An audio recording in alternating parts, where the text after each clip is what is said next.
Welcome back, YouTube brethren, to the turret in Goldsboro, North Carolina, where we've got a great anniversary edition of Axis and Allies going, 1941 version, as we got Captain Jack and Pvt Joe playing as the Axis and LT playing as the Allies.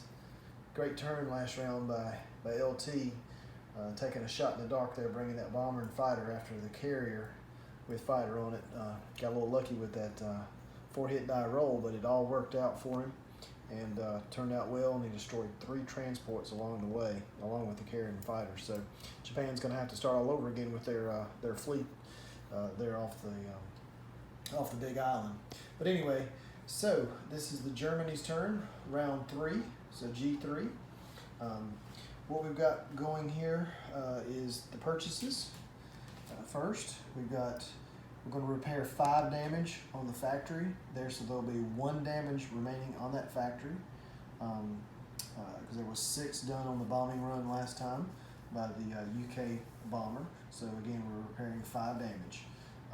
We're purchasing a destroyer for 8, and we're purchasing 7 tanks for 35. All right, we'll do the combat moves next. All right, so the first combat move for Germany, we're going to bring a bomber from East Poland. Is going to move 2 spaces down to the Caucasus and do a bombing run on this factory. So we'll move over to the battle board, and what will happen is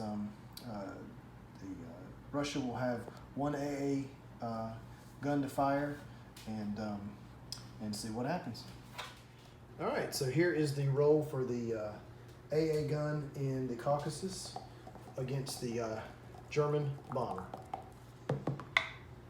No hit. So now we'll roll.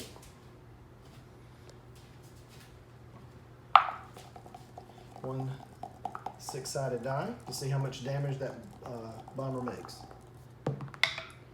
And it was 4. So 4 damage to the factory in the Caucasus. And the only other combat move of the evening, we've got 2 fighters from Sea Zone 3, leaving that carrier, traveling 1, 2, 3 spaces into the Baltic states. They'll have 1 movement left in their fuel gauge. We've got another fighter from East Poland going into the Baltic states, so it will have 3 movements left in its fuel gauge. And then we also have 3 tanks from Germany, traveling 2 spaces up to the Baltic states, attacking 1 armor division and 2 infantry units from Russia. So we'll take those units to the battle board now. All right, so we've got the battle for the Baltic states all set up here. We've got 3 fighters and 3 tanks from Germany, which means we'll have 6 blue dice rolling for the attack. So we'll do that now. Looking for 3 hits. And they only got 2 hits. So move those out of the way. I'll assume he'll lose his infantry. So the German units will have 2 green dice representing the infantry and 1 blue die representing their tank division. There's their roll. No hits. So we'll remove those from the board. All right, so coming back again will be 6 blue dice for the German attack, looking for 1 hit. It was 4, so that was a plenty.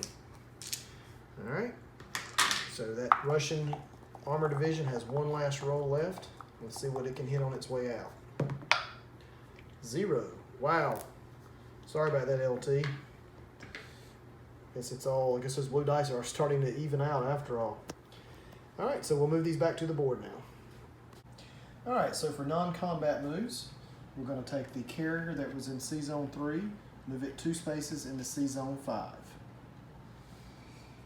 We're going to take the 3 fighters from Baltic states, and we're going to move them down to East Poland.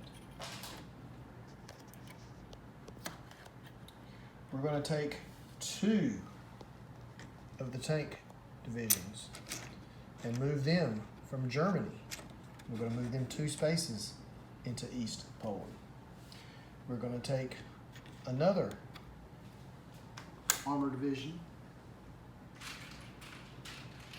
from Germany and move him 2 spaces into Bulgaria, Romania.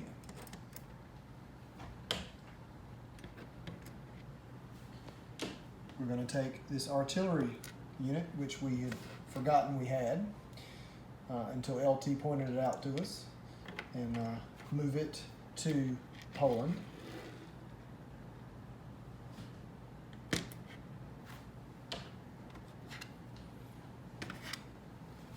We're going to take this transport here in the Mediterranean, Sea Zone 14, and we're going to pick up the tank in France, and we're going to drop it off in Gibraltar.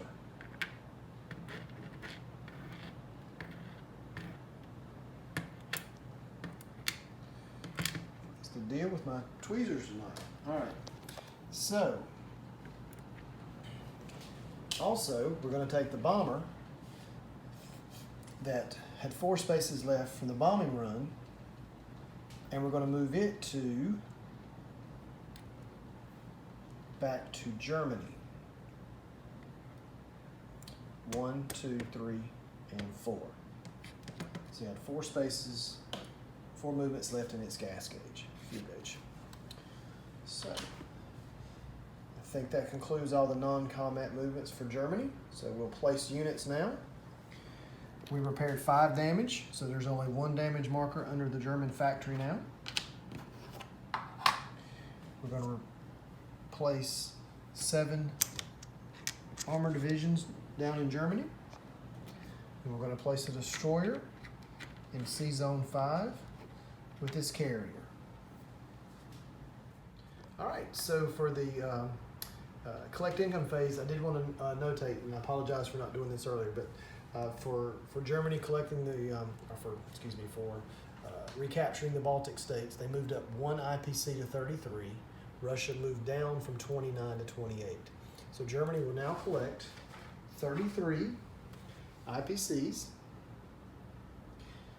They only obtained 1 national objective, which is control all of France, Northwest Europe, Germany, Czechoslovakia, Hungary, Bulgaria, Romania, and Poland. So they'll have 38 IPCs to spend for the next term. Okay, so for the German unit recap, we have 1 destroyer and 1 carrier in Sea Zone 5. We have 2 infantry divisions in Finland. We have 3 armor divisions in Baltic states. There are 2 armor divisions and 3 fighters in East Poland. There's 1 armor division in Bulgaria, Romania. 1 artillery in Poland. We have 1 factory with 1 damage marker on it in Germany, with 1 AA gun, 7 tanks, and 1 bomber. We've got 2 infantry in Northwest Europe. We've got 4 infantry in France. There is an armor division in Gibraltar, and there is a transport in Sea Zone 13. So that concludes this G3 round of this great game of Axis and Allies. So from Captain Jack and Pvt Joe in the turret room in Goldsboro, North Carolina, over and out.